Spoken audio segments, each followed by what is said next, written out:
1.1 million visitors come to High Park every year. Over the years, some interesting stories have developed around High Park. It's one of the few places in Toronto where you can actually get a picture of what the city used to look like.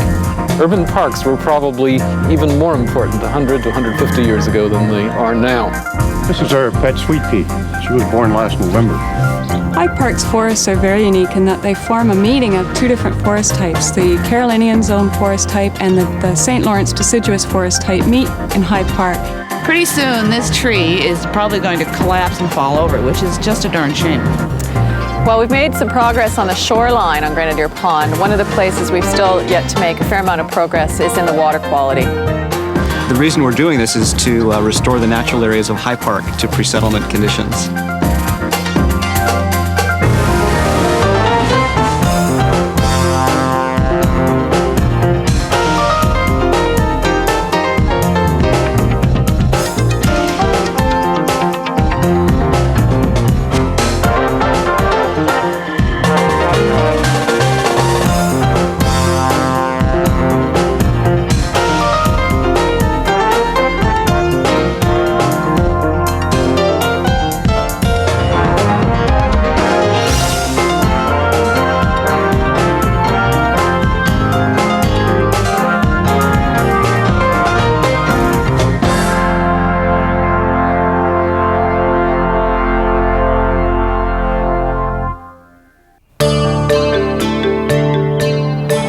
O stranger, look with reverence, man, man, unstable man, it was thou who caused the severance. This poem is written on the fence outside the tomb of John and Jemima Howard. The fence itself was brought from England, where it used to stand around St. Paul's Cathedral.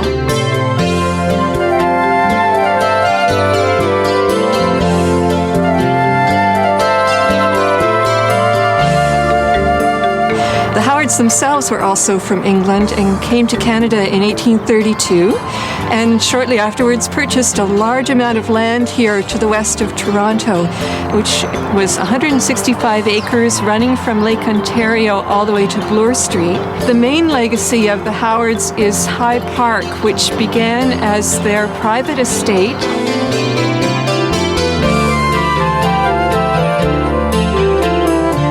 John Howard called his country cottage Colborne Lodge in honor of his patron, Sir John Colborne, who was the Lieutenant Governor of Upper Canada when John Howard arrived here.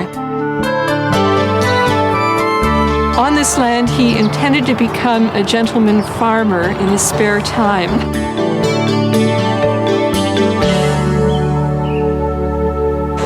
Within 3 years of buying the property, he was already directing men in cutting vistas through the trees to open up these views.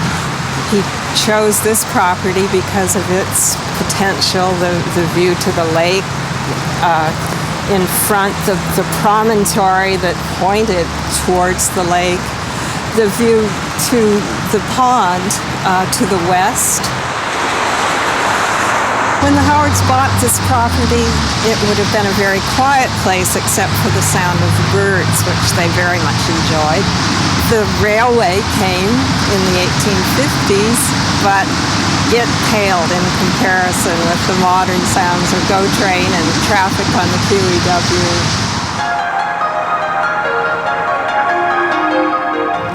We're on a part of the grounds of Colborne Lodge that John Howard called the West Lawn or the West Garden. He didn't create this garden first in the 1830s when he and Jemima moved here. This came along later in the 19th century, probably about mid-century. This was a flower garden.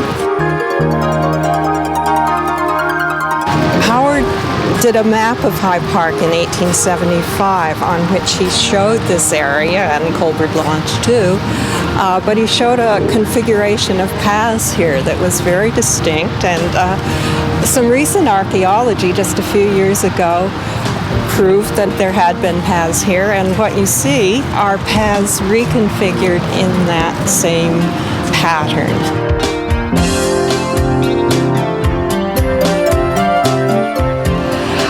Was trained as a surveyor, not as an architect or a landscape designer.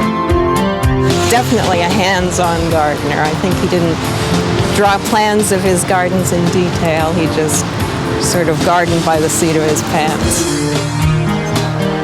As they got older and had no direct heirs, they decided to offer this land to the city as a public park. So John approached the city in 1873. It was quite a bit west of the city. At that time, the city fathers debated the issue for about 6 weeks before deciding to accept their offer.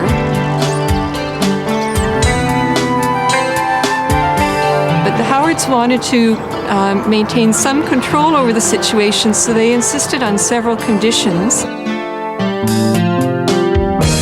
One was that they should be able to stay in their home, Colburn Lodge, at the south end of the park during their lifetime, after which the house would be given to the city as well.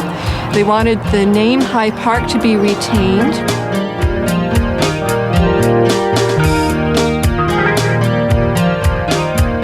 They wanted no trees to be cut during their lifetime. They also wanted no alcoholic beverages to be available in the park. They wanted the park to be a free public place for the people of Toronto to come to refresh themselves and to have a break from urban life.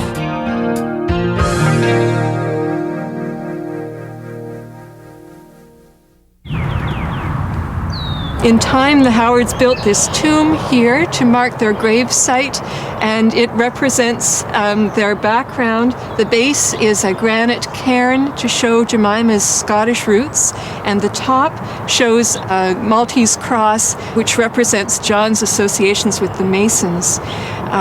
John and Jemima Howard lived very long and full lives here at Colburn Lodge and in High Park.